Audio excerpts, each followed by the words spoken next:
અમદાવાદ વાડજ વિસ્તારમાં અકસ્માતનો બનાવ બન્યો। અકસ્માતમાં કાર ચાલકે બે બાળકીઓને અડફેટે લીધી, જેમાં એક બાળકી ઇજાગ્રસ્ત થઈ છે, જ્યારે અન્ય એક બાળકીનું મોત થયું છે। આ મુદ્દે પોલીસે અકસ્માત કરનાર યુવકની અટકાયત કરી છે।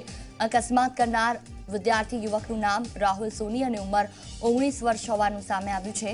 યુવક પાસે ડ્રાઇવિંગ લાયસન્સ ન હોવાની જાણકારી પણ સામે આવી। પોલીસે બે અલગ અલગ ગુના નોંધ્યા છે। અકસ્માત સમયે એક બાજુ ફ્લેટની કિશોરી પણ વિદ્યાર્થી સાથે સવાર હતી, એ જાણકારી પણ સામે આવી છે। તો બીજી બાજુ વિદ્યાર્થીના પિતા સામે પણ ગુનો નોંધાયો છે। લાયસન્સ ન હોવા છતાં કાર આપી બેદરકારી દાખવવાનો ગુનો દાખલ કરાયો છે। મહત્વનું છે કે કાર ચાલકે ગાડી રિવર્સ લેતા બાળકીનો અકસ્માત થયો હતો, તેમાં તાપણું કરતી બાળકીનું રોડ પર જ મોત થઈ ગયું। માત્ર 11 વર્ષીય બાળકીનું મોત થયું। બનાવને પગલે ટ્રાફિક પોલીસ પણ ઘટના સ્થળે આવી પહોંચી હતી।